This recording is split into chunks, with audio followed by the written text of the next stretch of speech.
समयसाराय स्वानुभूत्या चकासते चित्स्वभावाय भावाय सर्वभावान्तरचिते सर्वभावान्तरचिते.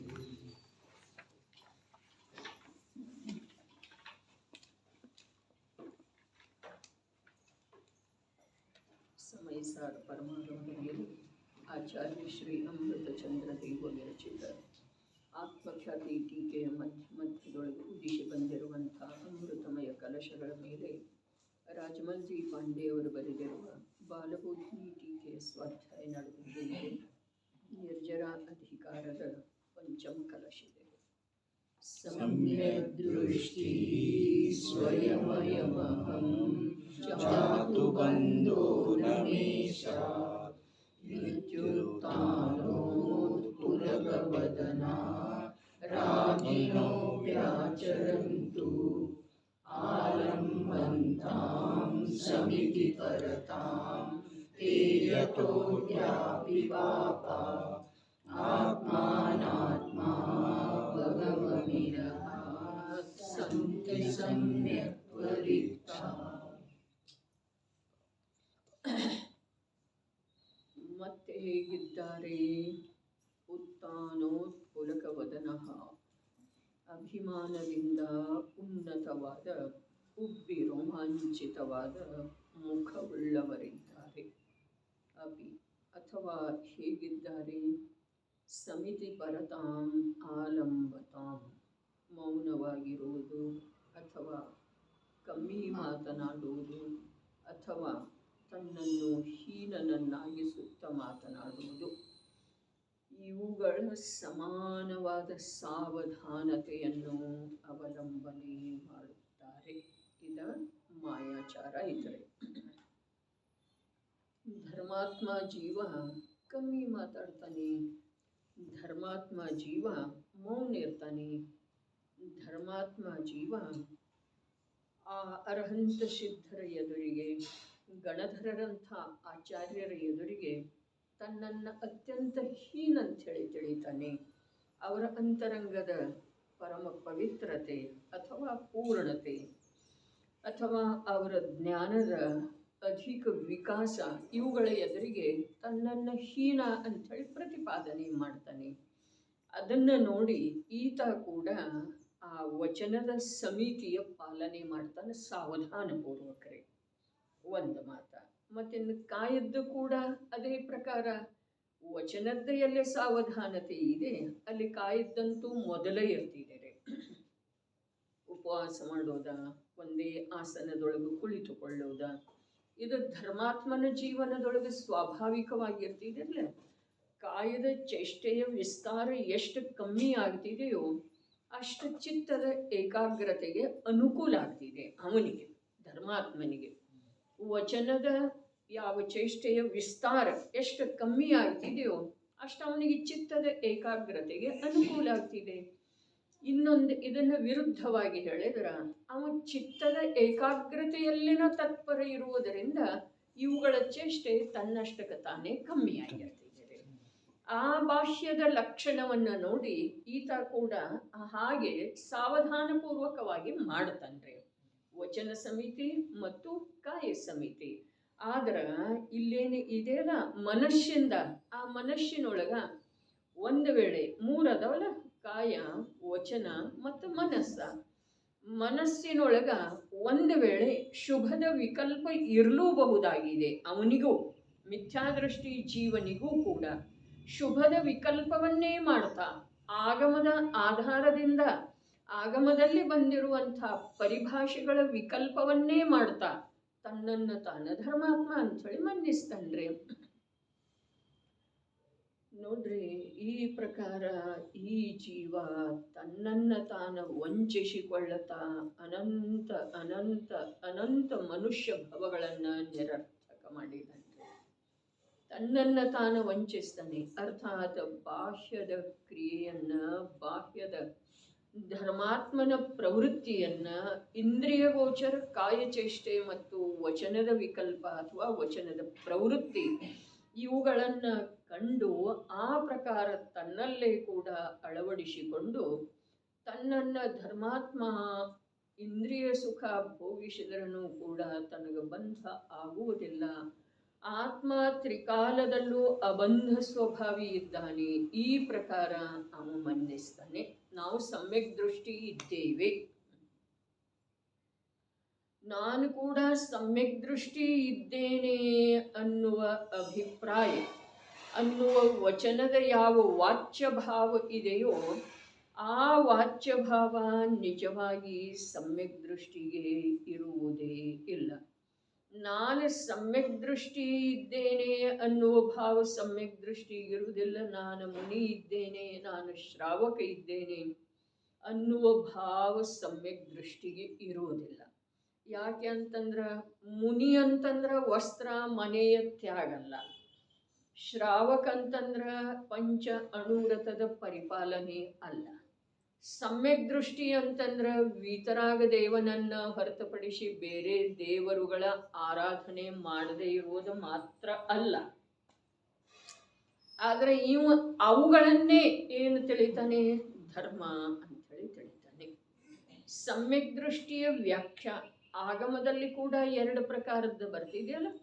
ಯಥಾರ್ಥ ದೇವಶಾಸ್ತ್ರ ಗುರು ಸಪ್ತ ತತ್ವದ ಶ್ರದ್ಧೆ ಇರುವಂತಹ ವ್ಯವಹಾರದಿಂದ ಸಮ್ಯಕ್ ದೃಷ್ಟಿ ಇದ್ದಾನೆ. ನಿಶ್ಚಯದಿಂದ ಆತ್ಮನ ಅನುಭೂತಿ ಸಂಪನ್ನ ಜೀವೇನಿದ್ದಾನೆ ಅವನು ಸಮ್ಯಕ್ ದೃಷ್ಟಿ ಇದ್ದಾನೆ. ಇನ್ನು ಕೆಲವೊಮ್ಮೆ ಹೀಗಾಗ್ತಿದೆ ಜೀವದ ಅಭಿಪ್ರಾಯದೊಳಗ, ಈ ಯಥಾರ್ಥ ದೇವ ಶಾಸ್ತ್ರ ಗುರುಗಳನ್ನು ಹೊರತುಪಡಿಸಿ ಕುದೇವ ಕುಗುರು ಕುಶಾಸ್ತ್ರವನ್ನ ಯಾರ ಅವಲಂಬನೆ ಮಾಡುವುದಿಲ್ಲ, ಆರಾಧಿಸುವುದಿಲ್ಲ, ಮನ್ನಿಸುವುದಿಲ್ಲ. ಅಷ್ಟು ಮಾತ್ರಕ್ಕ ಅವರ ತಮ್ಮನ್ನ ಆಗಮದ ಪರಿಭಾಷೆಯ ಅನುಸಾರ ವ್ಯವಹಾರ ಸಮ್ಯಕ್ ದೃಷ್ಟಿ ಅಂಥೇಳಿನ ಮನ್ನಿಸಿದ್ರನು ಕೂಡ ಈ ವ್ಯವಹಾರದಿಂದ ನಮಗೆ ನಿಶ್ಚಯ ಆಗ್ತಿದೆ ಅನ್ನುವ ಮಿಥ್ಯಾ ಅಭಿಪ್ರಾಯದ ಪೋಷಣೆ ಮಾಡ್ತಾರೆ. ಇನ್ನು ನಿಜವಾಗಿ ಅವನ ಸಮ್ಯಕ್ ದೃಷ್ಟಿ ಜೀವದನೋ ಅವನ ಸಮ್ಯಕ್ ದೃಷ್ಟಿ ಅಂತ ಹೇಳಿ ತನ್ನನ್ನು ಮನ್ನಿಸುವುದೇ ಇಲ್ಲ. ಯಾಕೆ ಮನ್ನಿಸುವುದಿಲ್ಲ?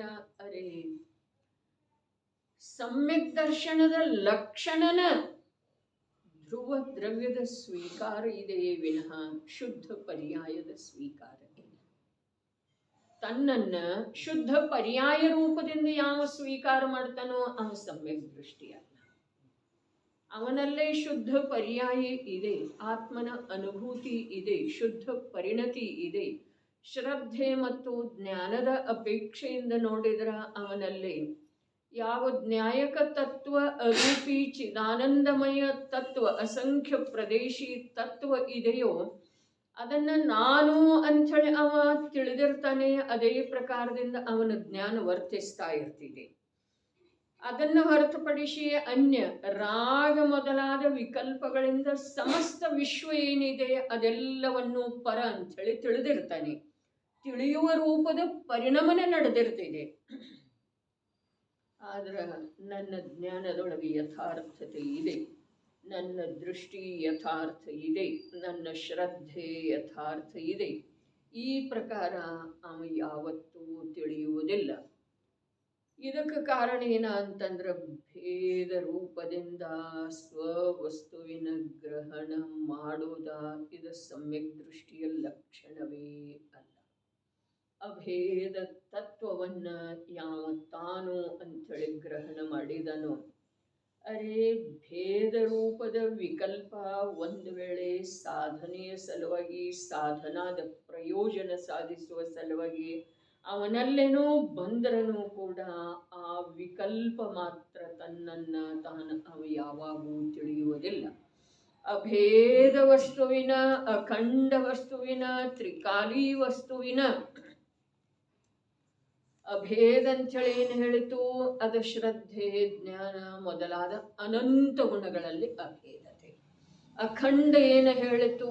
ಅದ ಶ್ರದ್ಧೆ ಜ್ಞಾನದ ಯಾವ ಶುದ್ಧ ಪರಿಣಮನ ಇದೆಯಲ್ಲ ಅದರ ಅಪೇಕ್ಷಾದಿಂದ ಆ ಪರಿಣಮನ ಕೂಡ ಆ ದ್ರವ್ಯದಿಂದ ಅಥವಾ ಆ ದ್ರವ್ಯ ಕೂಡ ಆ ಪರಿಣಮನದಿಂದ ಬೇರೆಯಾಗಿ ಅವನ ದೃಷ್ಟಿಯೊಳಗೆ ಇಲ್ಲ. ಅಭೇದ ಅಖಂಡ ಅಂಥೇಳಿ ಹೇಳಿತು. ಮೂರನೇದು ಹೇಳಿತು ತ್ರಿಕಾಲಿ. ತನ್ನನ್ನು ತಾನು ಸಮಯವರ್ತಿ ಯಾವ ಅವಸ್ಥಾ ವಿಶೇಷ ಇದೆಯೋ, ಅವಸ್ಥಾ ವಿಶೇಷ ಅಂದ್ರೆ ಮನುಷ್ಯ ಅಥವಾ ತಿರಿಯಂಚ ಅವಸ್ಥಾ ವಿಶೇಷದ ಮಾತು ಇಲ್ಲ. ಆದ್ರೆ ಶ್ರದ್ಧಾಜ್ಞಾನಗಳದ್ದ ಅಥವಾ ಜೀವದ ಅವಸ್ಥಾ ಏನಿದೆಯಲ್ಲ, ಆ ಅವಸ್ಥಾ ವಿಶೇಷದಿಂದ ಅವ ತಿಳಿಯುವುದಿಲ್ಲ. ಈ ಪ್ರಕಾರ ಅಭೇದ, ಅಖಂಡ ಮತ್ತು ತ್ರಿಕಾಲಿ ಅಂಥೇಳಿ ತನ್ನನ್ನು ಯಾವ ಸದಾ ಶ್ರದ್ಧೆ ಮಾಡಿದಾನೆ, ಸದಾ ಅದೇ ರೂಪದಿಂದ ತಿಳಿಯುವ ಪರಿಣಾಮನ ಅವನಲ್ಲಿ ಆಗ್ತಿದೆ. ಅವನು ಸಮ್ಯಕ್ ದೃಷ್ಟಿ. ಅವನಲ್ಲಿ ಭೇದನು ಸಾಧನಾ ಮಾರ್ಗದೊಳಗೆ ಪ್ರಯೋಜನ ವಶಾತ್ ಜ್ಞಾನದೊಳಗೆ ಗ್ರಹಣ ಆಗ್ತಿದೆ. ಮತ್ತು ಅಖಂಡತೆ ಕೂಡ ಖಂಡಿತ ಆಗ್ತಿದೆ. ಎಲ್ಲಿ ಪ್ರಯೋಜನವಶಾತ್ ನಾನು ಇದನ್ನು ಬಿಟ್ಟು ಕೊಡಬೇಕು, ಈ ಪ್ರಕಾರ ನನ್ನ ಜೀವನ ಇರಬೇಕು ಅನ್ನುವುದ, ಅದನ್ನು ಬಿಡುವ ಮತ್ತು ಈ ಪ್ರಕಾರ ಮಾಡುವ, ಇದರಲ್ಲೇ ಖಂಡ ಬೀಳ್ತಿದ್ದೀರಿ. ಇದೆಲ್ಲ ಪ್ರಯೋಜನವಶಾತ್ ಅಭೇದ, ಅಖಂಡತೆ, ತ್ರಿಕಾಲಿ ತನದಲ್ಲೇ ಕೂಡ ಭೇದ ಬಂದ್ರೂ ಅವನಿಗೆ ಆ ಪ್ರಕಾರದಿಂದ ತನ್ನ ಸ್ವರೂಪದ ಶ್ರದ್ಧೆ ಇರುವುದಿಲ್ಲ.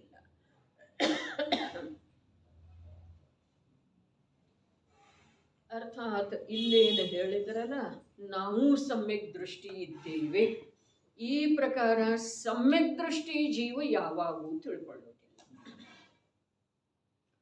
ಮಿಥ್ಯಾದೃಷ್ಟಿ ಜೀವ ನಾನು ಸಮ್ಯಕ್ ದೃಷ್ಟಿ ಇದ್ದೇನೆ ಅಂಥೇಳಿ ತಿಳ್ಕೊಳ್ಳೋದು ಸಾಧ್ಯ ಇದೆ, ವಿಕಲ್ಪ ಮಾಡೋದು ಸಾಧ್ಯ ಇದೆ. ಯಾಕೆ ಅಂತಂದ್ರೆ ಅವಂತೂ ಪರ್ಯಾಯ ಮೂಢನದನ್ರಲ್ಲ, ಅವನು ತನ್ನನ್ನು ಸಮ್ಯಕ್ ದೃಷ್ಟಿ ಹೇಗೆ ತಿಳಿತಾನೆ? ವೀತರಾಗ ಭಗವಂತರನ್ನ ಹೊರತುಪಡಿಸಿ ರಾಗಿ ದ್ವೇಷಿ ದೇವಿ ದೇವತೆಗಳನ್ನ ಅವ ಬುದ್ಧಿಪೂರ್ವಕ ಆರಾಧಿಸುವುದಿಲ್ಲ. ಅದರಿಂದ ಅವನು ತನ್ನನ್ನು ತಾನು ಸಮ್ಯಕ್ ದೃಷ್ಟಿ ಅಂಥೇಳಿ ತಿಳಿತಾನ್ರಿ. ಆದರೆ ಸಮ್ಯಕ್ ದೃಷ್ಟಿ ಅಂಥೇಳಿ ಅವನ ಆ ತಿಳಿಯುವಿಕೆ ಏನಿದೆಯಲ್ಲ, ಅದು ಮಿಥ್ಯಾ ಮನ್ನಣೆಯ ಪೋಷಕ. ಅದಕ್ಕೆ ಸೂಕ್ಷ್ಮೋ ಭಗವದ್ ಧರ್ಮ.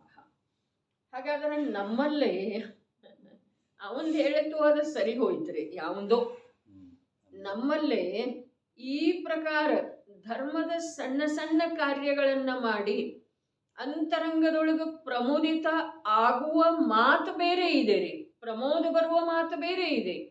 ಆದ್ರೆ ಅದನ್ನ ಧರ್ಮ ಅಂಥೇಳಿ ಮನ್ನಿಸುವಿಕೆ ನಡೆದಿದೆ ಇರಲ್ಲ, ಅದು ನಮ್ಮ ಬುದ್ಧಿಗೆ ಗ್ರಹಣ ಆಗಲೇಬೇಕಾದ್ರೆ ಆಗದೇ ಇರಲಿ.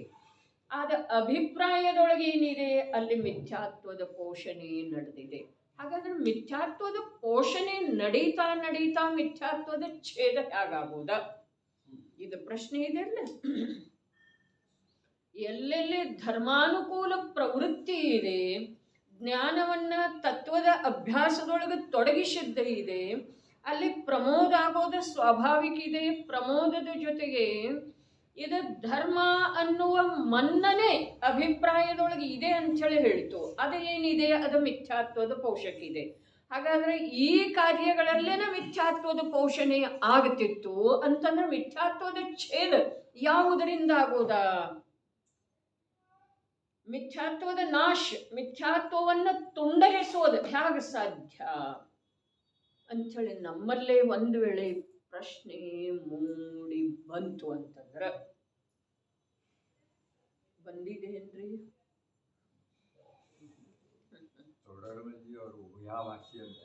ಹೇಳಿದ್ರೇನೆ ಉಭಯಾಭಾಸಿ ಅಂತಂದ್ರ ನಾನು ವ್ಯವಹಾರದ ಆಚರಣೆ ಮಾಡ್ತಾ ಇದ್ದೇನೆ, ನಾನು ಧರ್ಮಾತ್ಮ ಇದ್ದೇನೆ.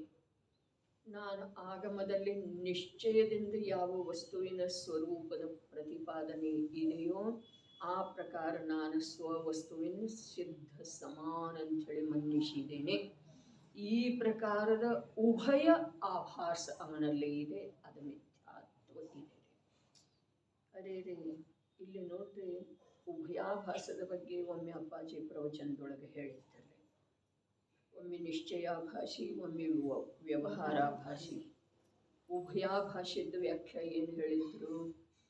ಉಭಯಾಭಾಷೆದ್ದೇನು ಹೇಳಿದ್ರು? ಒಮ್ಮೆ ಒಂದು ಹೇಳಿತು, ಒಮ್ಮೆ ಒಂದು ಹೇಳಿತು. ಅದರ ಅಭಿಪ್ರಾಯದೊಳಗೆ ಎರಡೂ ಇದ್ದಾವೆ. ಒಮ್ಮೆ ಒಂದು ಮುಖ್ಯ ಆಗ್ತಿದೆ, ಇನ್ನೊಮ್ಮೆ ಮತ್ತೊಂದು ಮುಖ್ಯ ಆಗ್ತಿದೆ. ಅದೊಂದು ಮೂರನೇದ್ದು ಇಲ್ಲ ಉಭಯಾಭಾಸ ಅನ್ನೋದ.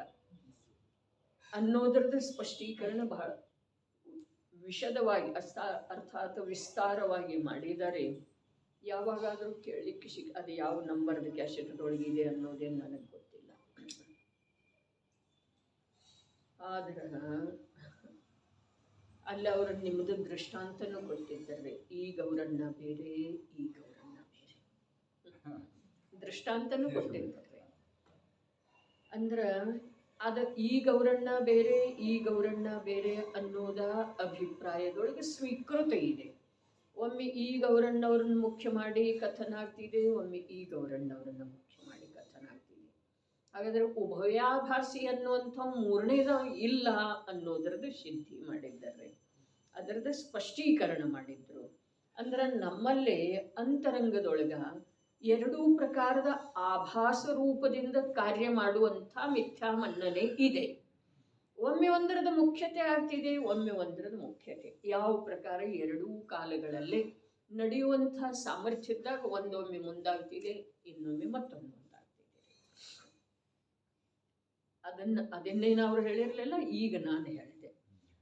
ಈ ಎರಡೂ ಕಾಲಗಳಲ್ಲಿ ನಡೆಯುವ ಸಾಮರ್ಥ್ಯದ ದೃಷ್ಟಾಂತ ನಯದ ಕಥನ ಮಾಡುವ ವೇಳೆದೊಳಗೆ ಬರ್ತಿದೆ. ಒಮ್ಮೆ ನಿಶ್ಚಯ ನಯದ ಮುಖ್ಯತೆ, ಒಮ್ಮೆ ವ್ಯವಹಾರ ನಯದ ಮುಖ್ಯತೆ. ಒಮ್ಮೆ ಎಡಗಾಲನ್ನೇ ಎತ್ತಿ ಮುಂದೆ ಇಡೋದ, ಒಮ್ಮೆ ಬಲಗಾಲನ್ನೇ ಎತ್ತಿ ಮುಂದೆ ಇಡೋದ. ಅಂದ್ರೆ ಏನಾಗ್ತಿದೆ? ಅಂದ್ರೆ ಗಮನ ಆಗ್ತಿದೆ, ಗಮನದ ಕ್ರಿಯೆ ಆಗ್ತಿದೆ. ಸರಿಯಾದ ಈ ಪ್ರಕಾರ ವಸ್ತು ಸ್ವರೂಪವನ್ನ ತಿಳಿಯುವ ಕ್ರಿಯೆ, ವಸ್ತು ಸ್ವರೂಪವನ್ನ ಹೇಗಿದೆಯೋ ಹಾಗೆ ತಿಳ್ಕೊಂಡ ಅದರಲ್ಲೇ ಆಚರಣೆಯ ಕ್ರಿಯೆ ಏನಿದೆಯಲ್ಲ, ಧರ್ಮದ ಸಾಧನೆ ಮಾಡುವ ಕ್ರಿಯೆ ಏನಿದೆಯಲ್ಲ, ಅದರೊಳಗೆ ಒಮ್ಮೆ ನಿಶ್ಚಯ ನಯವನ್ನು ಮುಖ್ಯ ಮಾಡೋದಿರ್ತಿದೆ, ಒಮ್ಮೆ ವ್ಯವಹಾರ ನಯವನ್ನು ಮುಖ್ಯ ಮಾಡೋದಿರ್ತಿದೆ. ಈ ದೃಷ್ಟಾಂತ ನಯ ಕಥನದೊಳಗೆ ಬರ್ತಿದೆ. ಇನ್ನ ಇಲ್ಲಿ ನಮಗೆ ಏನು ಚರ್ಚೆ ನಡೆದದ್ದು ಇದೆ, ನಮ್ದು ಮೂಲ ಇವತ್ತು ಪ್ರಶ್ನೆ ಇದು ಇದೆ.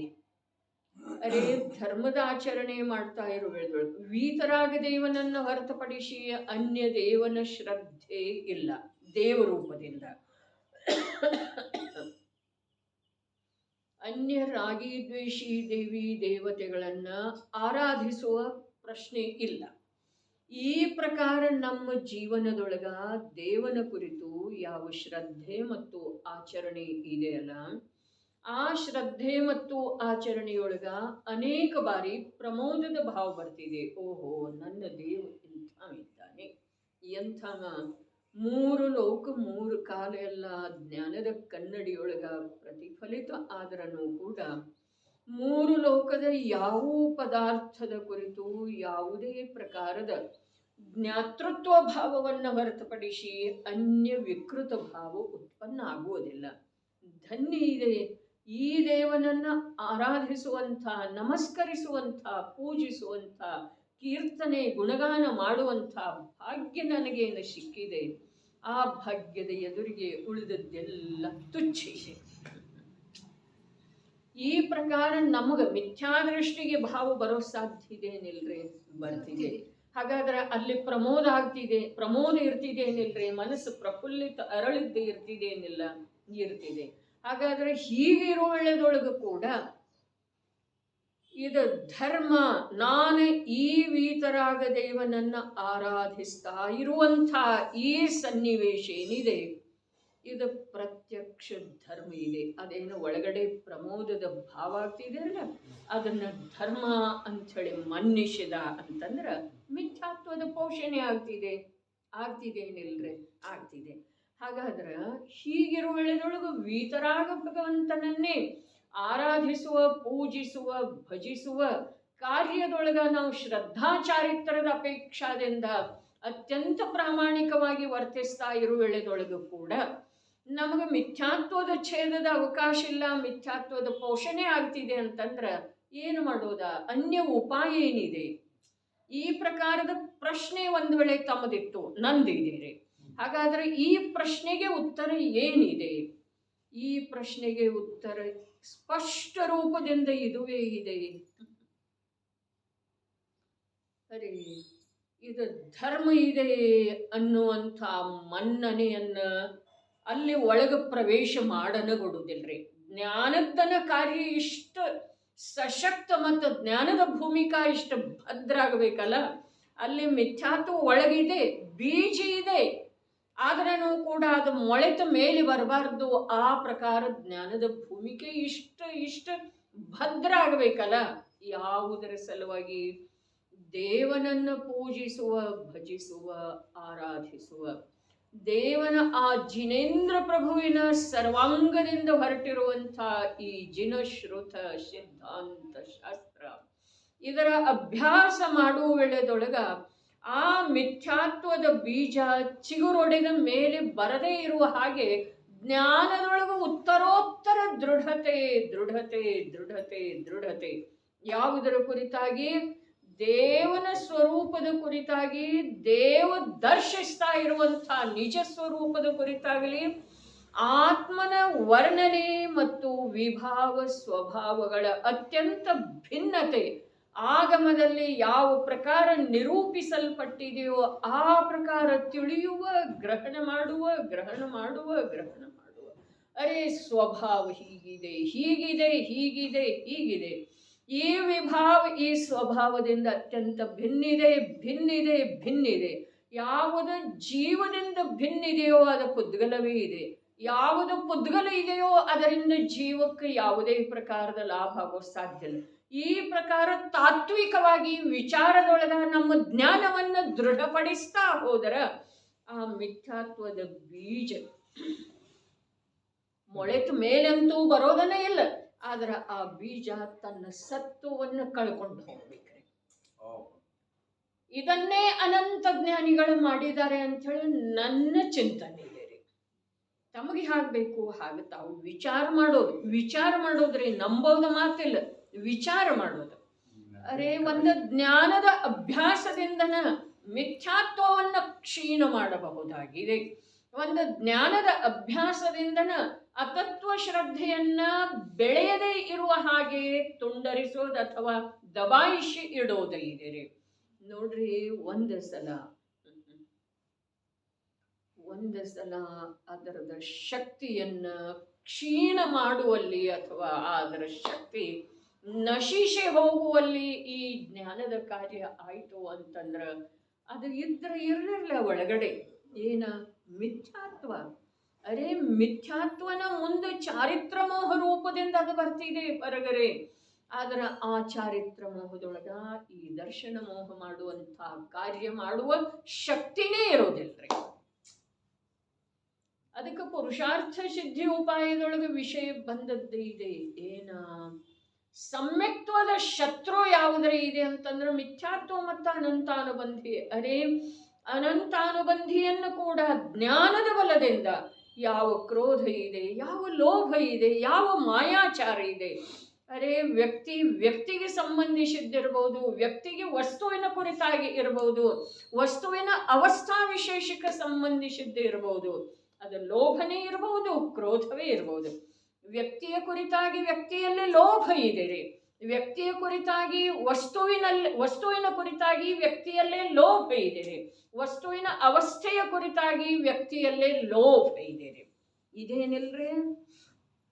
ಇದರ ವಿರುದ್ಧ ಹೇಳಿದ್ರೆ ಕ್ರೋಧ ಇದೆ, ಅವಸ್ಥಾ ವಿಶೇಷ. ಅರೆ, ಆ ಅವಸ್ಥಾ ಯಾವುದೋ ಒಂದು ಅವಸ್ಥಾ, ಯಾವುದೋ ಒಂದು ವಸ್ತು ಅಥವಾ ವ್ಯಕ್ತಿ, ಅದಕ್ಕೆ ಸಂಬಂಧಿಸಿದ ಹಾಗೆ ಕ್ರೋಧ ಇದೆ. ಆ ಕ್ರೋಧವನ್ನ ವಸ್ತು ಸ್ವರೂಪದ ಜ್ಞಾನದ ಪರಿಣತಿಯಿಂದ, ವಸ್ತು ಸ್ವರೂಪವನ್ನು ಹೇಗಿದೆಯೋ ಹಾಗೆ ತಿಳಿಯುವ ಜ್ಞಾನದ ಉದ್ಯಮದಿಂದ ಅದನ್ನು ಕ್ಷೀಣಿಸಲಿಕ್ಕೆ ಬರ್ತಿದೆಯೋ ಅಥವಾ ಇಲ್ರಿ? ನಿಸ್ಸತ್ವ ಮಾಡಲಿಕ್ಕೆ ಬರ್ತಿದೆಯೋ ಅಥವಾ ಇಲ್ರಿ? ಅದೇ ತಮಗೆ ಹೇಳೋದು ವಿಶೇಷ ಮಾತಂತಂದ್ರ, ಸಾಮಾನ್ಯ ಕ್ರೋಧ ಮಾನ ಮಾಯಾ ಲೋಭ ಹಾಸ್ಯ ರತಿ ಅರತಿ ಜುಗುಪ್ಸಾ ಶೋಕ ಭಯ 3 ಪ್ರಕಾರದ ವೇದ. ಸಾಮಾನ್ಯ ಭಾವ ಏನು ಅದವು ಅವು ಕೂಡ ವಿಪರೀತ ಮನ್ನನೆಯ ಬಲದಿಂದ ವಿಶೇಷ ಆಗ್ತಾವ್ರಿ.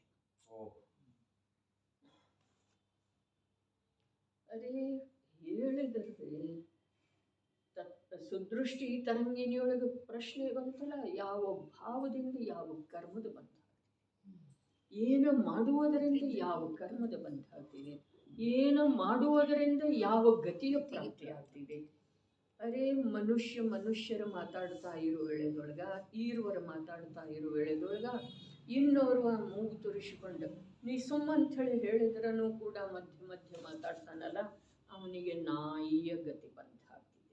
ಕಾರಣ ಇಲ್ಲದ ಬಹು ಅಂತಿದೆಯಲ್ಲ ಅದಕ್ಕೆ ಪ್ರತಿಯೊಂದಕ್ಕೂ ಈ ಪ್ರಕಾರ ಕಾರಣವನ್ನು ಯಾವ ಗತಿಗೆ ಅಥವಾ ಯಾವ ಅವಸ್ಥೆಗೆ ಜೀವ ಇಂದ ಕಾಣಿಸ್ತಾ ಇದ್ದಾನೋ ಅದಕ್ಕೆ ಅವ ಹಿಂದೆ ಮಾಡಿರುವಂಥ ಭಾವಗಳನ್ನು ನಮ್ಮ ಎದುರಿಗೆ ಕೆಲವು ಹಿಡಿದು ತೋರಿಸಿದಾರೆ. ಮಂಗ ಯಾಕಾಗ್ತಾನೋ, ಬೆಕ್ಕ ಯಾಕಾಗ್ತಾನೋ, ಗಿಳಿ ಯಾಕಾಗ್ತಾನೋ, ಆಗಮದಲ್ಲಿ ಅನೇಕ ಬರ್ತಾವೆ ದೃಷ್ಟಾಂತ. ಅವುಗಳನ್ನು ನೋಡಿದ ನಂತರ, ಓದಿದ ನಂತರ ನಮ್ಮ ಜ್ಞಾನದೊಳಗೆ ಪರಿವರ್ತನೆ ಆಗಬೇಕು. ಕೃತ್ರಿಮವಾಗಿ ಅಂಥ ಭಾವ ಮಾಡಬಾರ್ದು. ಹೀಗಿಲ್ರಿ, ಕೃತ್ರಿಮವಾಗಿ ಅಂತೂ ಮಾಡಲಿಕ್ಕೆ ಬರೋದನ್ನ ಸಾಧ್ಯ ಇಲ್ಲ, ಮಾಡದೇ ಇರೋದನ್ನ ಸಾಧ್ಯ ಇಲ್ಲ. ಆದ್ರೆ ಜ್ಞಾನವನ್ನು ಸ್ವತತ್ವ ಪರತತ್ವ ಮೂಲ ಇಷ್ಟೇ ಇದೆ ರೀ. ನಾನು ಅರೂಪಿ ತ್ರಿಕಾಲ ಜ್ಞಾತ ತತ್ವ ಇದ್ದೇನೆ. ಚೈತನ್ಯ ಅತೀಂದ್ರಿಯ ಜ್ಞಾನ ಮತ್ತು ಆನಂದಮಯ ತತ್ವ ಇದ್ದೇನೆ. ಈ ರಾಗವನ್ನು ಮೊದಲುಗೊಂಡು ವಿಶ್ವದ ಸಮಸ್ತ ಮನೋಹರವಾದಂಥ ಪದಾರ್ಥಗಳು ಕೂಡ ನನ್ನಿಂದ ಭಿನ್ನ ಇದ್ದಾವೆ, ಪರ ಇದ್ದಾವೆ. ನನಗೆ ಯಾವುದೇ ಮನೋಹರ ಹೇಳಿದ್ದೇನ್ರಿ, ನಾನು ಸುಂದರ ಹೇಳಿದ್ದೇನ್ರಿ. ಅಸುಂದರ ಪದಾರ್ಥದಂತೂ ಮಾತನೇ ಇಲ್ಲ. ಲೋಕದೊಳಗೆ ಯಾವೊಂದು ಪದಾರ್ಥ ಅಸುಂದರ ಇಲ್ಲವೇ ಇಲ್ರಿ, ಅಮನೋಜ್ಞೆ ಇಲ್ಲವೇ ಇಲ್ರಿ. ಆದರೆ ನೋಡುವ ದೃಷ್ಟಿ ಬೇಕು, ತಿಳಿಯುವಂಥ ಜ್ಞಾನದ ಯಥಾರ್ಥತೆ ಅಂದರೆ ಅಥವಾ ಆಗಮಾಧಾರಿತ ಜ್ಞಾನ ಬೇಕು. ಅಂದ್ರೆ ವಿಶ್ವದ ಪ್ರತಿಯೊಂದು ಪದಾರ್ಥ ಅಂದರೆ ವಿಚಾರ ಮಾಡಿದಷ್ಟು ಕಮ್ಮಿ ಇದೆ, ವಿಚಾರ ಶಕ್ತಿ ಇದೆ ಅಲ್ಲ. ಇನ್ನೇನು ಹೇಳೋದ್ರೆ ಈ ಜೀವಕ್ಕೆ ವಿಚಾರ ಶಕ್ತಿ ಇದೆ ಅಲ್ಲ. ಪ್ರತಿಯೊಂದು ಪದಾರ್ಥಕ್ಕೆ ಸಂಬಂಧಿಸಿದ ಹಾಗೆ ಅಥವಾ ಯಾವ ಪದಾರ್ಥ ಯಾವ ಸಮಯದೊಳಗೆ ನಮ್ಮ ಜ್ಞಾನದ ಜ್ಞೇಯ ಆಗ್ತಿದೆಯೋ ಅದಕ್ಕೆ ಸಂಬಂಧಿಸಿದ ಹಾಗೆ ನಮ್ಮ ವಿಚಾರ ನನ್ನ ಜ್ಞಾತ ಸ್ವಭಾವಕ್ಕೆ ಹಾನಿ ತಗಲಿಸುವಂಥದ್ದು ಇರಬಾರ್ದು. ಇದು ಸಾಧನೆ ಇದೆ. ಹಾನಿ ತಗಲಿಸುವಂಥದ್ದು ಇರಬಾರ್ದು. ಇನ್ನೊಂದ್ಸಲ, ಯಾವ ಸಮಯಕ್ಕೆ ಯಾವ ಪದಾರ್ಥ ನಮ್ಮ ಜ್ಞಾನದ ವಿಷಯ ಆಗ್ತಿದೆಯೋ ಅಥವಾ ಯಾವ ಪದಾರ್ಥವನ್ನು ತಿಳಿಯುವಂಥ ನಮ್ಮ ಜ್ಞಾನದ ಯೋಗ್ಯತೆ ಯಾವ ಸಮಯದೊಳಗೆ ಹೇಗೆ ಇದೆಯೋ ಆ ಸಮಯದೊಳಗ ಆ ಪದಾರ್ಥಕ್ಕೆ ಸಂಬಂಧಿಸಿದ ಹಾಗೆ ನಮ್ಮಲ್ಲಿ ಉತ್ಪನ್ನವಾಗುವಂಥ ವಿಚಾರ ಏನಿದೆ ಆ ವಿಚಾರ ಬರೇ ನಮ್ಮ ಜ್ಞಾತ ಸ್ವಭಾವಕ್ಕೆ ಹಾನಿ ಧಕ್ಕೆ ತಗಲಿಸುವಂಥದ್ದು, ಆಕ್ಸಿಡೆಂಟ್ ಮಾಡುವಂಥದ್ದು ಇರಬಾರ್ದು. ಇದಕ್ಕೆ ಸಂಜ್ಞೀತನ ಅನ್ನೋದ್ರೆ. ದಾರಿಯಿಂದ ಹೋಗುವ ವೇಳೆದೊಳಗ ನಾಯಿ ನಾವು ಯಾವ ಪ್ರಕಾರದ ಅದರ ಕಡೆಗೆ ನೋಡ್ಲೂ ಇಲ್ಲ, ಅದು ಬಹು ಅಂದ್ರೆ ಅದಕ್ಕೆ ನಾವೇನ್ ಮಾಡೋದ್ರಿ? ಏನ್ ಮಾಡೋದು? ಒಂದು ಯಾವ ಅಲಕ್ಷ್ಯದ ಪ್ರಶ್ನೆನೇ ಇಲ್ಲ. ಅದರ ಸ್ವಭಾವ ಇದೆ ರೀ. ಅದರ ಸ್ವಭಾವವನ್ನ ಅದರಲ್ಲಿ ಇರಿಸಿದ ನಂತರ ಅದೇ ರೀ ಎಂಥ ಅದ್ಭುತ ಮಾತಿದೆ. ಅದರ ಸ್ವಭಾವವನ್ನ ನಾವು ಗ್ರಹಣ ಮಾಡದೇ ಇದ್ರೆ ನಾವು ಏನದೇವೋ ಅದರ ಹೆಸರನ್ನ ಶುದ್ಧತೆ ಇದೆ.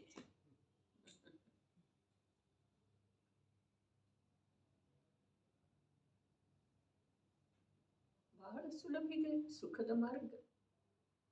ಯಾವ ಘಟನಾ ವಿಶೇಷ, ಯಾವ ವಸ್ತು ವಿಶೇಷ, ಯಾವ ವ್ಯಕ್ತಿ ವಿಶೇಷ ಯಾವ ಸಮಯದೊಳಗೆ ನಮ್ಮ ಜ್ಞಾನದ ಜ್ಞೇಯ ಆಗ್ತಿದೆಯೋ ಆ ಸಮಯದೊಳಗ ಅದನ್ನು ನಾವು ನಮ್ಮಲ್ಲೇ ಗ್ರಹಣ ಮಾಡದೇ ಇರೋದು.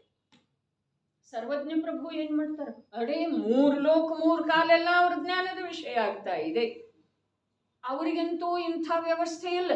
ಈ ಕಡೆ ನೋಡಿದ್ರ ಮಲಿನತೆ ಇದೆ, ನಾನು ಈ ಕಡೆ ನೋಡೋದನೇ ಇಲ್ಲ. ಹಾಗೆ ಅವರಿಗೆ ವ್ಯವಸ್ಥೆನೇ ಇಲ್ಲ. ಅವರಿಗೆ 3 ಲೋಕ 3 ಕಾಲೆಲ್ಲ ತಿಳಿತಾನೇ ಇರೋದು. ಅವ್ರೇನು ಮಾಡ್ತಾರೆ, ಅದನ್ನ ಅದರಲ್ಲೇ ಬಿಟ್ಟು ಬಿಡ್ತಾರೆ. ನಾವೇನು ಮಾಡ್ತೀವೋ ಅದನ್ನೆಲ್ಲ ಗ್ರಹಣ ಮಾಡ್ತೀವ್ರಿ. ಒಂದು ತಲೆ ಮೇಲೆ ಒಂದು ಈ ಕೈಯಲ್ಲಿ ಒಂದು ಈ ಕೈಯಲ್ಲಿ. ಲಕ್ಷ್ಮಣನ ಕಥೆ ಬರ್ತಿದೆಯಲ್ಲ, ಯಾವ ವೇಳೆದೊಳಗ ಯಾವನೋ ಪರೀಕ್ಷಕ, ಅದು ಘಟನಾ ವಿಶೇಷ ನನಗೆ ನೆನಪಿಲ್ಲ, ಇದೇನು ಬಂತು ಇಷ್ಟು ಹೇಳ್ತಾ ಇದೇನು, ಬಾಣ ಬಿಟ್ಟ ನಂತರ ಒಂದು ಈ ಕೈಲೇ ಹಿಡ್ದ, ಒಂದು ಈ ಕೈಲೇ ಹಿಡ್ದ, ಒಂದು ಈ ಬಗಲಾಗ ಹಿಡ್ದ, ಒಂದು ಈ ಬಗಲಾಗ ಹಿಡ್ದ, ಒಂದು ಹೀಗೆ ಹಿಡ್ದ, ಒಂದು ಹೀಗೆ ಹಿಡ್ದ. ಬಾಣದಿಂದ ಅವನು ಗಾಯಾಳು ಆಗಲೇ ಇಲ್ಲ. ಹಾಗೆ ನಮಗೆ ಬರ್ತಿದೇನಿಲ್ರಿ, ಅದನ್ನ ಹಿಡದಕ್ಕ ಹೋಗ್ಲಿಕ್ಕೆ ಬಿಡ್ಬೇಕು. ಅರೆ ಅದು ಮತ್ತೆ ಯಾರಿಗಾರೆ ತಾಗ್ತಿದೆಯಲ್ಲ ಅವನಿಗೆ ಬಿಟ್ಟದ್ದಿತ್ತರಿ ಅದು ಬಾಣ. ಹಾಗೆ ನಾವೇನ್ ಮಾಡೋದಿದೆ, ನಮ್ಮ ಕರ್ಮದ ಉದಯದಿಂದ ನಮಗೆ ವಸ್ತು, ವ್ಯಕ್ತಿ ಅಥವಾ ಘಟನಾ ನಮ್ಮ ಎದುರಿಗೆ ಬರ್ತಿದೆ ರೀ. ಹಾಗಾದ್ರೆ ನಾವೇನು ಮಾಡೋದ್ರಿ, ನಾವು ಅದನ್ನ ಅದರ ಪಾಡಿಗೆ ಬಿಡೋದ, ಅದು ಇನ್ನೊಬ್ಬರ ಕಡೆ ಹೋಗೋದನ್ನೇ ಇಲ್ರಿ. ಆ ಬಾಣ ಇನ್ನೊಬ್ಬರ ಕಡೆ ಹೋಗಿತ್ತ, ಹಾಗೆ ಲಕ್ಷ್ಮಣನಿಗೆ ಬಿಡಲ್ಪಟ್ಟಿರುವ ಬಾಣ ಇನ್ನೊಬ್ಬನ ಕಡೆ ಹೋಗಬಹುದಾಗಿತ್ತ, ಹಾಗೆ ಇಲ್ಲಿಲ್ಲ. ಇಲ್ಲಿ ನಮ್ಮ ಕರ್ಮದ ಉದಯದಿಂದ ನಮಗೆ ಎಂಥ ವ್ಯಕ್ತಿ, ವಸ್ತು ಅಥವಾ ಘಟನಾ ಎದುರಿಸಬೇಕೋ ಅದು ನಮ್ಮ ಎದುರಿಗೆ ಬರ್ತಿದ್ದೀರಿ. ಅದಕ್ಕೆ ಪೂರ್ವ ಕರ್ಮ ನಿಮಿತ್ತ ಇದ್ದೀರಿ ಅಂಥೇಳಿನ ಉದಯವನ್ನ, ಕರ್ಮದ ಉದಯ ರೂಪದ ಅವಸ್ಥೆಯನ್ನ ತಾನು ಅಂಥೇಳಿ ತಿಳಿಯುವುದ ಈ ಜೀವ ಮಾಡ್ತಾ ಇರುವ ಅಪರಾಧ ಇದೆ. ಇನ್ನು ಸಂಜ್ಞಿ ಪಂಚೇಂದ್ರಿಯ ಅರ್ಥಾತ್ ಸಂಜ್ಞಿತನ ಸಿಕ್ಕ ನಂತರ ಅದರಿಂದ ತನ್ನನ್ನು ತಾನು ಉಳಿಸಿಕೊಳ್ಳೋದು, ರಕ್ಷಿಸಿಕೊಳ್ಳೋದು, ಅದಕ್ಕೆ ತಾನು ಗುರಿ ಆಗದೇ ಇರೋದು, ಅದನ್ನ ತನ್ನೊಳಗೆ ಗ್ರಹಣ ಮಾಡದೇ ಇರೋದು, ಇಷ್ಟು ಮಾತ್ರ ಏನಿದೆ ಈ ಸಂಜ್ಞಿತನದ ಪ್ರಯೋಜನ ಇದೆ.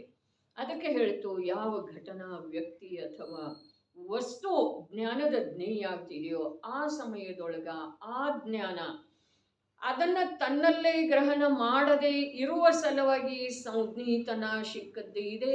ಆ ಪ್ರಕಾರದ ಕಾರ್ಯವನ್ನ ಇವು ಮಾಡಿ ಮಾಡಿ ಪರಿಣತ ಆದ ಅಂತಂದ್ರೆ ಇವನಿಗೆ ಭೇದ ವಿಜ್ಞಾನ ಅತ್ಯಂತ ಸುಲಭ ಇದೆ. ಭೇದ ವಿಜ್ಞಾನದಿಂದ ಸಾಕ್ಷಾತ್ ಶುದ್ಧ ಆಗುವಂತ ಟಿಕೆಟ್ ಸಿಗ್ತಿದೆ. ಭೇದ ವಿಜ್ಞಾನನ ಇಂಥ ಒಂದು ಟಿಕೆಟ್ ಇದೆ, ಪರ್ಮಿಷನ್ ಇದೆ. ಏನಾಗುವ ಸಲುವಾಗಿ? ಸಾಕ್ಷಾತ್ ಸಿದ್ಧ ಆಗುವ ಸಲುವಾಗಿ. ಯಾವಾಗ ಅನ್ನೋದು ಮಾತಿಲ್ಲ, ಸ್ವಲ್ಪ ಹೆಚ್ಚು ಕಡಿಮೆ ಇರಬಹುದು. 3 ಭವ ತಡೆದರೆಂಟು ಭವದೊಳು ಮೋಕ್ಷಂ ಅಂತ ಹೇಳಿ ಹೇಳಿದಲ್ಲ. ಆ ಭವ್ಯಾಮೃತ ಅಂತಂದ್ರೆ ಚಂದ್ರಸಾಗರ ವರ್ಣಿ ಬರೆದದ್ದು ಭವ್ಯಾಮೃತ ಅಲ್ಲ, ಅದು ಜಿನೇಂದ್ರ ಪ್ರಭು ಭವ್ಯರ ಸಲುವಾಗಿ ನೀಡಿರುವಂಥ ಕಾಣಿಕೆಯಾಗಿ ಕೊಟ್ಟಿರುವಂಥ ಅಮೃತ ಇದೆ. ನಾನು ಭವ್ಯ ಇದ್ದೇನೇನಿಲ್ಲ, ಸಂದೇಹ ಇದೆಯೇನ? ಜಿನೇಂದ್ರ ಪ್ರಭು ನನ್ನ ಸಲುವಾಗಿ ಕೊಟ್ಟಿದ್ದಾರೆ, ಮತ್ತಾರ ಸಲುವಾಗಿ ಅನ್ನುವ ಸಂದೇಹ ಇದೆನಾ? ಅರೇ ನನ್ನ ಸಲುವಾಗಿ, ನನ್ನ ಭಾಗ್ಯದಿಂದ ನನಗೆ ಜಿನೇಂದ್ರ ಪ್ರಭು ಈ ಪ್ರಕಾರದ ಉಪದೇಶ ಹೇಳಿದ್ದಾರೆ. ಈ ಪ್ರಕಾರದ ಅಮೃತವನ್ನು ಪ್ರದಾನ ಮಾಡಿದ್ದಾರೆ. ಅದನ್ನು ತಗೊಂಡು ನಾನು ಸೇವನೆ ಮಾಡಿದನು ಅಂತಂದ್ರೆ ನಿಯಮದಿಂದ ನಾನು ಮರಣದಿಂದ ರಹಿತ ಆಗ್ತೇನೆ, ಅರ್ಥಾತ್ ಜನ್ಮ ಸಹಿತ ಮರಣದಿಂದ ರಹಿತ ಆಗ್ತೇನೆ. ಮರಣಂತೂ ಈಗ ನಾನು ದೇಹ ಧಾರಣ ಮಾಡಿದ್ದೇನೆ ಅಂದಮೇಲೆ ಆಗೋದನ, ಆದ್ರೆ ಜನ್ಮ ಜನ್ಮ ಜನ್ಮ ಜನ್ಮ ಜನ್ಮ ಪರಂಪರೆಯ ಮರಣ ಆಗಬಾರ್ದದ ಅಂಥೇಳಿ ಮರಣ ಎಷ್ಟು ಪ್ರಕಾರದ್ದು ಇದಾವೆ. ಪಂಡಿತ ಮರಣ, ಪಂಡಿತ ಮರಣ, ಬಾಲ ಪಂಡಿತ ಮರಣ, ಬಾಲ ಮರಣ, ಬಾಲ ಮರಣ. ನಾವೆಲ್ಲದೀವು? ಉತ್ತರ ಬೇಕಿಲ್ಲ, ಎಲ್ಲದೀವು? ಅರೆ ಅನಂತ ಅನಂತ ಅನಂತ ಅನಂತ ಅನಂತ ಜನ್ಮಗಳ ಬೀಜ ರೂಪದ ಮರಣವನ್ನು ತಡೆಯೋದಿದೆ ನಮ್ಗೆ. ಹೇಳಿದಾರೆ, ಗುಡ್. ಏನೇನು ಹೇಳಿದ್ದಾರೆ ಇನ್ನು ನೀವೇ ಕ್ರಮದಿಂದ ಹೇಳ್ಬೇಕು. ಯಾರ್ಯಾರು ಎಲ್ಲೆಲ್ಲಿ ಓದಿರ್ತೀರಿ ಅದನ್ನ, ಯಾರ್ಯಾರಿಗೆ ಯಾವ್ದ್ಯಾವ್ದು ಹೃದಯದೊಳಗೆ ಅಚ್ಚಳಿಯದೆ ನಿಂತಿರ್ತಿದೆ ಅದು. ನಂದಂತೂ ಹೊಸ ಹೊಸ ವಿಷಯ ಬರೋಣ ಅದ ಸ್ವಲ್ಪ ಹಿಂದೆ ಸರಿತಿದೆ, ಅದ ಲಿಮಿಟೆಡ್ ಇದೆ ಅಲ್ಲ, ಏನ ಸಂಗ್ರಹ ಗ್ರಹ ಲಿಮಿಟೆಡ್ ಇದೆ. ಹೀಗಾಗಿ ಹಳೇದು ಹೊರಗೆ ಹೋಗ್ತಿದೆ, ಹೊಸದು ಬರ್ತಾ ಇದ್ದ ಹಾಗೆ. ಅದು ಹಳೇದು ಹೊರಗೆ ಹೋದರನು ಕೂಡ ಹೊಸದರೊಳಗ ಅದರದ್ದು ಶಕ್ತಿ ಇದ್ದೇ ಇರ್ತಿದೆ. ನೀವು ಹೇಳಿದ ಕೂಡಲೇ ಅದರ ಸ್ಮರಣೆಗೆ ಬರ್ತಿದೆ. ಅರೆ ಆ ಸಮಯದೊಳಗೆ ಯಾವ ಆನಂದ, ಅದನ್ನೇ ಪ್ರತ್ಯಭಿಜ್ಞಾನ ಅಂತ ಹೇಳಿದ್ದಾರೆ. ಇರಲಿ, ನಾವೀಗ ಎರಡು ಪ್ರಕಾರದ ಕಾರ್ಯ ಮಾಡೋದಿದೆ. ಒಂದು ಧರ್ಮಾರಾಧನೆ ಅಥವಾ ದೇವನ ಸಾನ್ನಿಧ್ಯ, ಶಾಸ್ತ್ರದ ಸಾನ್ನಿಧ್ಯದೊಳಗಿರುವೆಳೆದೊಳಗ ಜ್ಞಾನದ ಭೂಮಿಕಾ ಇಷ್ಟು ಭದ್ರ ಮಾಡಿಕೊಳ್ಳೋದು. ಜ್ಞಾನದ ಭೂಮಿಕಾ ಅಂದ್ರೆ ಸ್ವತತ್ವ ಪರತತ್ವ ಸ್ವಭಾವ ವಿಭಾವಗಳ ಮಧ್ಯದಲ್ಲಿ ಯಾವ ಪ್ರಕಾರದ ಸ್ಪಷ್ಟ ಭೇದ ಇದೆ, ಅಂತರ ಇದೆ, ವ್ಯತ್ಯಾಸ ಇದೆ, ಆ ವ್ಯತ್ಯಾಸವನ್ನ ಸ್ಪಷ್ಟವಾಗಿ ಕಂಡುಕೊಳ್ಳುವಂಥ ಯೋಗ್ಯತೆ ನಮ್ಮ ಜ್ಞಾನದೊಳಗೆ ಬರಬೇಕು. ಮತ್ತು ನಮ್ಮ ಜ್ಞಾನ ಆ ಯೋಗ್ಯತೆ ಸಲುವಾಗಿ ಅಥವಾ ಆ ಕಾರ್ಯದ ಸಲುವಾಗಿ ಉದ್ಯಮ ಮಾಡ್ತಾ ಇರೋ ವೇಳೆದೊಳಗ ಇಲ್ಲಿ ಮಿಥ್ಯಾತ್ವ ಚಿಗುರು ಹೊಡಿಲಿಕ್ಕೆ ಸಾಧ್ಯನೇ ಇಲ್ಲರಿ. ಅದಕ್ಕೆ ಆಗಮದ ಆಧಾರ ಏನಾದರೂ ಇದೆಯೇನ? ಇದೆಯಲ್ಲ, ಏನು ಜ್ಞಾನ ಕ್ರಿಯಾಭ್ಯಾಂ ಮೋಕ್ಷ. ನಿನ್ನ ಮಿಥ್ಯಾತ್ವ ಎಲ್ಲಿ ಪೋಷಿಸಲ್ಪಡ್ತಾ ಇದೆ ಅನ್ನುವುದನ್ನ ಆಗಮದಲ್ಲಿ ಹೇಳಿದ್ದಾರೆ, ಆದ್ರೆ ಅದನ್ನು ನೀನು ನೋಡುವ ಅವಶ್ಯಕತೆ ಇಲ್ಲ. ಆಗಮದಲ್ಲಿ ಹೇಳಿದ್ದಾರೆ, ಡಾಕ್ಟರ್ ಹೇಳ್ತಾರೆ ಏನ ಈ ಪ್ರಕಾರ ಅದು ಒಳಗೆ ಬೆಳೀತಾ ಇದೆ, ನೀನು ನೋಡುವ ಅವಶ್ಯಕತೆ ಇಲ್ಲ. ನೀನು ಡಾಕ್ಟರ್ ಮೇಲೆ ಮತ್ತು ಡಾಕ್ಟರ್ ಕೊಡುವ ಔಷಧದ ಮೇಲೆ ಶ್ರದ್ಧೆ ಮಾಡು. ಹೌದೇನಿಲ್ರಿ? ಇದು ಇಷ್ಟು ದಿವಸ ಔಷಧಿ, ಅದ ಸತ್ಯಾಸತ್ಯದ ಇಲ್ಲಿ ಪೂರಾ ಮಾತಿಲ್ಲ, ದೃಷ್ಟಾಂತ ಇದೆ. ಈ ಪ್ರಕಾರದ ರೋಗ ಇದೆ, ಇದು ಉಲ್ಬಣ ಆಗಲಿಕ್ಕೆ ನಾವು ಅದನ್ನು ತಡೆಯಬಹುದು. ಈ ಪ್ರಕಾರದ ಅದಕ್ಕೆ ಶಸ್ತ್ರಚಿಕಿತ್ಸೆ ಅಥವಾ ಈ ಪ್ರಕಾರದ ಔಷಧ ಇಷ್ಟು ದಿವಸಗಳವರೆಗೆ ನೀವು ಸರಿಯಾಗಿ ತಗೊಂಡ್ರಿ. ಅರೆ ಟೋಡರ್ ಮಲ್ಲರು ಹೇಳಿರಲ್ಲ, ವೈದ್ಯ ಮತ್ತು ರೋಗಿಯ ದೃಷ್ಟಾಂತ. ಅಪಥ್ಯ ಮೊದಲ ರೋಗದ ನಿದಾನ ಮಾಡ್ತಾನೆ, ಆಮೇಲೆ ರೋಗದ ಕಾರಣ ಹೇಳ್ತಾನೆ, ಆಮೇಲೆ ರೋಗಕ್ಕೆ ಔಷಧ ಹೇಳ್ತಾನೆ, ಆಮೇಲೆ ಮತ್ತೇನು ಹೇಳ್ತಾನು? ಅಪಥ್ಯ ಹೇಳ್ತಾನೆ.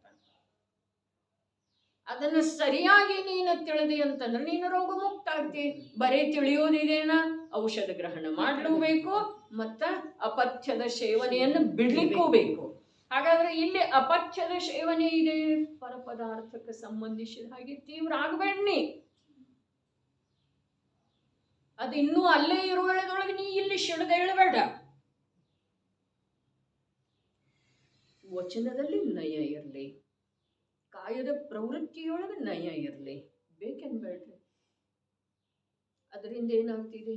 ಅದರಿಂದ ನಮ್ಮ ಅಂತರಂಗದ ವಿನಯ ಅಥವಾ ಸೌಮ್ಯ ಪರಿಣಾಮದ ಸಿದ್ಧಿ ಆಗ್ತಿದೆ. ಮತ್ತೇನಾಗ್ತಿದೆ? ಅದೇ ಬಾಹ್ಯ ತಪಸ್ಸಿನಿಂದ ಇವು ತಪಸ್ವಿ ಇದ್ದಾನೆ ಅಂತ ಹೇಳಿ ಜಗತ್ತಿಗೆಲ್ಲ ತಿಳಿದು ಬರ್ತಿದೆ ಅಲ್ಲ. ಜಗತ್ತಿಗೆಲ್ಲ ತಿಳಿದು ಬರುವುದರ ಅರ್ಥ ಏನಿದೆ ರೀ ಗೌರಣ್ಣ? ಬಾಹ್ಯ ತಪ ಇದೆಯಲ್ಲ ಹೊರಚಂದ್ರ, ಬಾಹ್ಯ ತಪದ ವ್ಯಾಖ್ಯಾನ ಹೀಗೆ ಮಾಡಿದ್ದಾರೆ. ಇವು ತಪಸ್ವಿ ಇದ್ದಾನೆ ಅನ್ನೋದು ಜಗತ್ತಿಗೆ ತಿಳಿದು ಬರ್ತಿದೆ. ಹಾಗಾದ್ರೆ ಜಗತ್ತಿಗೆ ತಿಳಿದು ಬರುವುದರ ಅಭಿಪ್ರಾಯ ಏನಿದೆ ಹೇಳಿ? ಆಗಮಕಾರರ, ದಿಗಂಬರ ಸಂತರ, ಆಚಾರ್ಯರ ಈ ಬಾಹ್ಯ ತಪಸ್ಸದ ಮೂಲಕ ಬಾಹ್ಯ ಜಗತ್ತಿಗೆಲ್ಲ ಈತ ತಪಸ್ವಿ ಇದ್ದಾನೆ ಅಂಥೇಳಿ ತಿಳಿದು ಬರ್ತಿದೆ. ಈ ಪರಿಭಾಷೆ ಕೊಡುವುದರ ಹಿಂದೆ ಆ ದಿಗಂಬರ ಸಂತರ ಉದ್ದೇಶ ಏನ್ರಿ?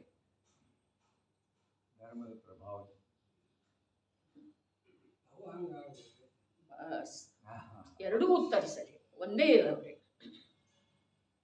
ಅಲ್ಲಿ ಜಗತ್ತಿಗೆ ಈತ ತಪಸ್ವಿ ಇದ್ದಾನೆ ಅಂತ ಹೇಳಿ ತಿಳಿದು ಬರ್ತಿದೆ ಅನ್ನುವ ವಾಕ್ಯದ ಹಿಂದ ಜಗತ್ತು ಇವನನ್ನು ತಪಸ್ವಿ ಅಂತ ಹೇಳಿ ಪೂಜಿಸ್ತಿದೆ ಹೀಗ ಅರ್ಥ ಅಲ್ಲ. ಆದ್ರೆ ಜಗತ್ತಿಗೆ ತಿಳಿದು ಬರ್ತಿದೆ ಅರ್ಥಾತ್ ಆಹಾ ಈತನ ಜೀವನ ಧನ್ಯ ಇದೆ, ನಾವು ಎಷ್ಟು ಅಸಂಯಮಿ ಇದ್ದೇವೆ, ನಮ್ಮಲ್ಲೇ ತಪಸ್ಸನ್ನೋದು ಇಲ್ಲವೇ ಇಲ್ಲ, ಈತನ ಹಾಗೆ ನಾನೂ ಆಗ್ಬೇಕು. ಅರೆ ಯಾವುದರ ಕುರಿತು ಮಹಿಮೆ ಬರ್ತಿದೆಯೋ ಆ ರೂಪ ತನ್ನನ್ನು ತಾನು ಮಾಡುವ ಸಲುವಾಗಿ ಜೀವ ಉದ್ಯಮ ಮಾಡೇ ಮಾಡ್ತಾನೆ. ಸಂಯಮಿ ಪುರುಷನನ್ನು ನೋಡಿ, ಅರೆ ನೀವು ಸಂಯಮ ಧಾರಣ ಮಾಡದಿದ್ರೆ ಇರ್ರಿ. ಸ್ವಾಧ್ಯಾಯಿ ಪುರುಷನನ್ನು ನೋಡಿ, ನೀವು ಸ್ವಾಧ್ಯಾಯ ಮಾಡದಿದ್ರೆ ಇರ್ರಿ. ಆದ್ರೆ ಪ್ರಾಮಾಣಿಕವಾಗಿ ಅಂತರ ಹೃದಯ ಪ್ರಮುದಿತ ಆಗ್ತಿದೆ, ಅನುಮೋದನೆ ಮಾಡ್ತಿದೆಯೋ ಅಥವಾ ಇಲ್ರಿ? ಮಾಡ್ತಿದೆಯೋ ಅಥವಾ ಇಲ್ಲ? ಹಾಗೆ ತಾನೂ ಆಗಬೇಕಂತ ಹೇಳಿ ಅನ್ನಿಸ್ತಿದೆಯೋ ಅಥವಾ ಇಲ್ರಿ? ಆಗದಿದ್ರ ಆ ಮಾತು ಬೇರೆ, ಆದ್ರೆ ಅನ್ನಿಸಿಕೆ ಇದೆಯೋ ಅಥವಾ ಇಲ್ಲ?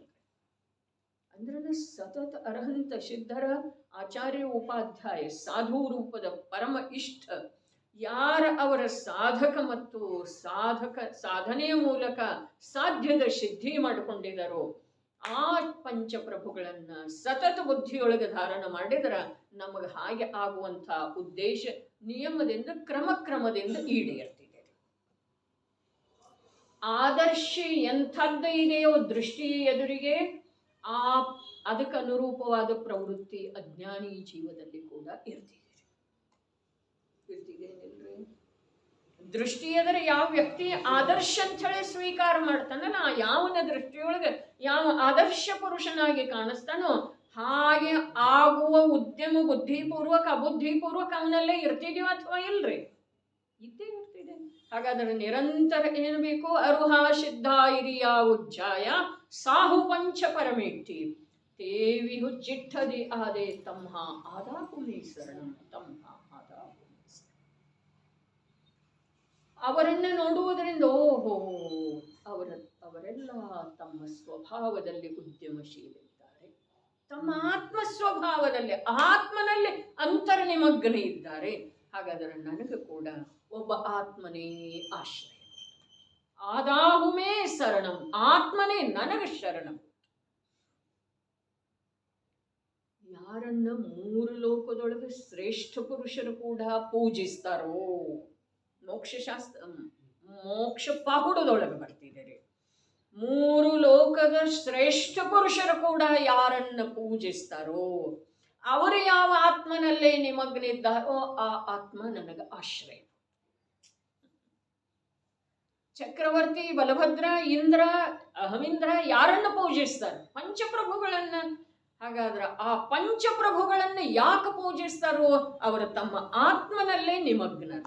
ಹಾಗಾದ್ರೆ ನಾನು ಪಂಚಪ್ರಭುಗಳನ್ನ ಪೂಜಿಸೋದು ಅಥವಾ ಆ ಇಂದ್ರ ಚಕ್ರವರ್ತಿ ಅವರ ಮಹಿಮೆಯನ್ನು ನೋಡೋದು ಅಥವಾ ನಾನು ಆತ್ಮನಲ್ಲೇ ನಿಮಗ್ನ ಇರುವ ಉದ್ಯಮ ಮಾಡೋದು? ಅದನ್ನು ಪ್ರಾರಂಭದೊಳಗನೆ ಹೇಳ್ರ ಯಾರ? ಆರುಗುರ ವಿಕಾರ. ಮೂರು ಲೋಕದೊಳಗೆ ಶ್ರೇಷ್ಠ ಯಾವುದಿದೆ? ವೀತರಾಗ ವಿಜ್ಞಾನತೆ. ಯಾಕ? ಆ ವೀತರಾಗ ವಿಜ್ಞಾನತೆಯ ಕಾರಣದಿಂದನ ಅರ್ಹಂತಾದಿಗಳ ಮೂರು ಲೋಕದೊಳಗೆ ವೈಭವಶಾಲಿಯಾದರು, ಮೂರು ಲೋಕದೊಳಗೆ ಹೆಸರಾಂತ ಆದರು. ಯಾವುದರಿಂದ? ವೀತರಾಗ ವಿಜ್ಞಾನದಿಂದ. ಅದಕ್ಕೆ ನಾನು ಅರ್ಹಂತ ಸಿದ್ಧರಿಗೇ ನಮಸ್ಕಾರ ಮಾಡಿದ್ರೂ ಕೂಡ ನಾನು ವೀತರಾಗ ವಿಜ್ಞಾನಕ್ಕೆ ನಮಸ್ಕಾರ ಮಾಡ್ತೇನೆ. ಅವರ ಅರ್ಹಂತ ಸಿದ್ಧ ಯಾವುದರಿಂದ ಆದ್ರೆ? ವೀತರಾಗ ವಿಜ್ಞಾನತೆಯಿಂದ. ಹಾಗಾದ್ರೆ ನಾನು ವೀತರಾಗ ವಿಜ್ಞಾನತೆಗೆ ನಮಸ್ಕಾರ ಮಾಡುವ ವೇಳೆಯದೊಳಗ ಅರ್ಹಂತ ಸಿದ್ಧ ಅವಸ್ಥೆ ನಿನಗೆ ಕಾಣಿಸ್ತಾ ಇದೆ, ನನಗೂ ಮಾಧ್ಯಮ ಇದೆ. ಆದ್ರೆ ನಾನು ಅರ್ಹಂತ ಸಿದ್ಧ ರೂಪದ ಅವಸ್ಥೆಗೆ ನಮಸ್ಕಾರ ಮಾಡ್ತಾ ಇಲ್ಲ. ಆ ಅವಸ್ಥೆ ಪ್ರಾಪ್ತ ಯಾವುದರಿಂದ ಆಗಿದೆಯೋ ಆ ವೀತರಾಗ ವಿಜ್ಞಾನಕ್ಕೆ ನಮಸ್ಕಾರ ಮಾಡೋದಿದೆ. ಏನಿದೆ? ಸಂಪೂರ್ಣ ಜಿನಾಗಮದ ಸಾರೇನಿದೆ? ನಮಸ್ಕಾರ ಮಾಡೋದಂದ್ರೆ ಏನು? ಎಲ್ಲಿದೆ ಅದು ವೀತರಾಗ ವಿಜ್ಞಾನ? ಅರ್ಹಂತ ಸಿದ್ಧರಲ್ಲಿ ಇದೆ. ಅದರಿಂದ ನಿನಗೇನಿಲ್ಲ. ಅರ್ಹಂತ ಸಿದ್ಧರಲ್ಲೇ ಇರುವಂತಹ ವೀತರಾಗ ವಿಜ್ಞಾನದಿಂದ ನಿನಗೇನಿಲ್ಲ.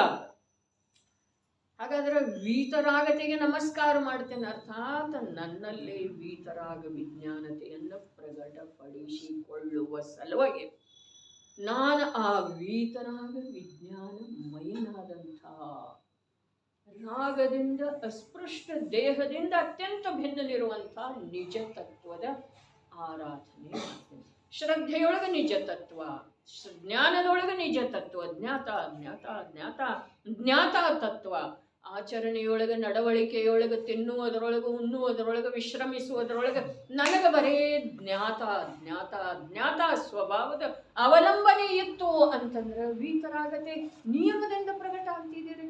ಆಗೋದಿಲ್ಲ ಅನ್ನೋ ಮಾತನ್ನ ಇಲ್ಲಲ್ಲ. ಯಾರ ಆತ್ಮನ ಅವಲಂಬನೆ ಮಾಡಿದಾರೋ, ಯಾರ ಆತ್ಮ ಸನ್ಮುಖ ಉದ್ಯಮ ಮಾಡ್ತಾ ಇದ್ದಾರೋ, ಯಾರ ಆತ್ಮನ ಮಹಿಮೆ ಸರ್ವಾಂಗದೊಳಗ ವಿಸ್ತರಿಸ್ತಾ ಇದೆ, ಹರಡ್ತಾ ಇದೆ, ವ್ಯಾಪ್ತ ಆಗ್ತಾ ಇದೆಯೋ ಅವರಿಗೆ ವೀತರಾಗ ವಿಜ್ಞಾನ ಪ್ರಕಟ ಆಗುವುದಿಲ್ಲ ಅನ್ನೋ ಮಾತನೇ ಇಲ್ಲ. ಬೀಜ ಇದೆ, ಫಲವತ್ತಾದ ಭೂಮಿ ಇದೆ, ಗೊಬ್ಬರ ಇದೆ, ನೀರು ಇದೆ, ಎಲ್ಲಾ ಎರುಳದೊಳಗೆ ಬೀಜ ಮೊಳೆಯುವುದಿಲ್ಲ ಅನ್ನೋದು ಹೇಗೆ ಸಾಧ್ಯ ಇದೆ? ಬೀಜ ಅತ್ಯಂತ ಅತ್ಯಂತ ಅತ್ಯಂತ ಏನಿದೆ ಅಂತಂದ್ರೆ ಶಕ್ತಿಶಾಲಿ ಇದೆ. ಮತ್ತು ಅದಕ್ಕೆ ಇದೆಲ್ಲ ಭಾಷೆದ ಆರಾಧನೆ ರೂಪದ ಜಲ, ಭೂಮಿ, ಗೊಬ್ಬರ ಎಲ್ಲ ಇದೆ ರೀ. ಮತ್ತು ಅದ ವಿತರಾದ ವಿಜ್ಞಾನ ರೂಪದ ಬೀಜ ಮೊಳೆಯುವುದಿಲ್ಲ, ಫಲಿಸುವುದಿಲ್ಲ. ನಾನೇ ಬೀಜನು, ನಾನೇ ವೃಕ್ಷನು, ನಾನೇ ಫಲನು, ಭುಂಜಕ ನಾನೇ. ಅದನ್ನು ಕದ್ಕೊಂಡು ರಾತ್ರಿ ಕಾವಲ ಮಾಡಬೇಕಾಗಿಲ್ಲ. ಈ ಮಾವಿನ ಹಣ್ಣು ಬಹಳಷ್ಟು ಹತ್ತಾಗಿದ್ದಾವೆ, ಯಾರಾದರೂ ಕಿತ್ಕೊಂಡು ಹೋಗ್ಬಹುದು, ಕಾವಲ ಮಾಡಬೇಕಾಗಿಲ್ಲ. ನಾನೇ ಭುಂಜಕ, ಅದನ್ನು ಯಾರೂ ಕಿತ್ಕೊಂಡು ಹೋಗುವುದಿಲ್ಲ. ಅಂಥ ಫಲದ ಸಲುವಾಗಿ ಪ್ರಾಪ್ತಿ ಮಾಡೋದ್ರಿ, ಪ್ರಯತ್ನ ಮಾಡೋದಾ? ಅಂಥ ಬೀಜವನ್ನು ಮೊಳೆಯುವ ಸಲುವಾಗಿ ಮೊಳಕೆ ಒಡೆಯುವ ಹಾಗೆ ಉದ್ಯಮ ಮಾಡೋದ? ಈ ಮನುಷ್ಯ ಜೀವನದ ಜೈನ ಕುಲದಲ್ಲಿ ಉತ್ಪನ್ನ ಆಗಿರುವುದರ ಏಕಮೇವ ಪ್ರಯೋಜನ ಇದೆ ರೀ. ಹೊರಗಡೆ ಅವಮಾನ ಆದ್ರೆ ಆಗಲಿ, ಜನ ನಮ್ಮ ಸಂಗತಿ ಬಿಟ್ರೆ ಬಿಡ್ಲಿ, ಆದ್ರೆ ನನ್ನ ಸಂಗತಿ ಮಾಡೋದಿದೆ. ಈ ಜನಸಂಗತಿ ಅಂತೂ ಒಂದು ಕ್ಷಣದ್ದನೇ ಇದೆ. ಆದ್ರ ಪರ್ಯಾಯ ಧ್ರುವ ದ್ರವ್ಯದ ಸಂಗತಿ ಮಾಡಿತು, ರಾಗದ ಸಂಗತಿ, ದೇಹದ ಸಂಗತಿ, ಸಂಯೋಗದ ಸಂಗತಿ, ಕರ್ಮದ ಸಂಗತಿ, ಅಪೇಕ್ಷೆಯನ್ನ ಬಿಟ್ಟ ಧ್ರುವ ದ್ರವ್ಯದ ಜ್ಞಾತ ಸ್ವಭಾವದ ಚಿದಾನಂದಮಯ ತತ್ವದ ಆಶ್ರಯ ಮಾಡುವಂಥ, ಸಂಗತಿ ಮಾಡುವಂಥ, ಅದರ ಜೊತೆಗೆ ರಾಗ ಒಲುಮೆ ಮಾಡುವಂಥ ದಿವ್ಯ ಭವ್ಯ ಜೀವನ ನಮ್ದು ಆಗಬೇಕು. ಉಳಿದದ್ದೆಲ್ಲ ಕ್ಷಣಿಕ ಇದೆ. ಇನ್ನೊಬ್ಬರು ತೋರಿಸುವ ಪ್ರೀತಿ, ಇನ್ನೊಬ್ಬರಿಂದ ಆಗುವಂಥ ನಾರಾಜಿಗೆ, ಇವೆಲ್ಲ ಏನದವರು ಎಲ್ಲ ಕ್ಷಣಿಕ. ಅದರಿಂದ ಉಬ್ಬಿ ಹೋಗುವ, ಅದರಿಂದ ಖೇದ ಪಟ್ಕೊಳ್ಳುವ ಮಾತೇ ಇಲ್ಲ. ಅರೆ ವಸ್ತು ಸ್ವರೂಪ ಹೇಗಿದೆ ಹಾಗೆ ಅದ ಆಗ್ತಾನೆ ಇರೋದಲ್ಲ, ಬದಲಾವಣೆ ಆಗ್ತಾನೆ ಇರೋದ. ಏಕ ಪ್ರಕಾರದ ಅವಸ್ಥೆಯ ಅಪೇಕ್ಷೆ ಏನಿದೆ ಅದು ಮಹಾಮಿಥ್ಯಾತ್ವ ಇದೆ. ತನ್ನಲ್ಲೇ ಇರಲಿ, ಪರದಲ್ಲೇ ಇರಲಿ, ಏಕ ಪ್ರಕಾರ. ಇದು ಹೀಗೆ ಇರಬೇಕು, ಇದು ಹೀಗೆ ಇರಬೇಕು. ಅರೇ ಬದಲಾವಣೆ ವಸ್ತುವಿನ ನಿಯಮ, ವಿಶ್ವದ ನಿಯಮ ಇದೆ. ಹೀಗಿರುವ ವೇಳೆದೊಳಗೆ ನಿನಗೆ ಬದಲಾವಣೆ ಸ್ವೀಕಾರ ಇಲ್ಲ ಅಂತಂದ್ರ ನಿನ್ನ ಸಂಸಾರ ಅನಂತ ಇದೆ, ಅದರೊಳಗೆ ಯಾವ ಸಂದೇಹನೂ ಇಲ್ಲ. ಅವಸ್ಥಾ ಮಾತ್ರ ಬದಲಾಗ್ತಾ ಇರೋದು. ವಸ್ತು ಅನಂತ ಕಾಲದ ಅವಸ್ಥೆಗಳ ಅದರಿಂದ ಪ್ರಕಟ ಆಗ್ತಾ ಇದ್ರೂ ಕೂಡ ವಸ್ತು ಆಗಿದೆ. ಚೈತನ್ಯ ವಸ್ತು ಬದಲಾಗಿ ಜಡ ಆಗುವುದಿಲ್ಲ, ರೂಪಿ ವಸ್ತು ಬದಲಾಗಿ ಅರೂಪಿ ಆಗುವುದಿಲ್ಲ, ಅರೂಪಿ ವಸ್ತು ರೂಪಿ ವಸ್ತುವಿನ ಜೊತೆಗೆ ಅನಂತ ಕಾಲ ಇದ್ರೂ ಕೂಡ ಅದು ರೂಪಿ ಆಗೋ ಸಾಧ್ಯ ಇಲ್ಲ. ಅರೇ ರೂಪಿ ಇರುವಂಥ ಪುದ್ಗಲದ ಎರಡು ಗುಣಗಳ ಅವಸ್ಥೆಗಳೇ ಎಂದೂ ಒಂದಾಗುವುದಿಲ್ಲ ಅಂದ ಮೇಲೆ ಆಗ್ತವೇನ್ರಿ? ಸಿಹಿ ಇದ್ದದ್ದ ಕಹಿಯ ಜೊತೆಗೆ ಎಷ್ಟು ಕಾಲ ವಾಸ ಮಾಡಿದ ನಂತರ ಅದು ಕಹಿ ಆಗ್ತಿದೆ. ಸಿಹಿ ಇದ್ದದ್ದು ಕಹಿ ಯಾವಾಗ ಆಗ್ತಿದೆ? ಆಗೋ ಸಾಧ್ಯ.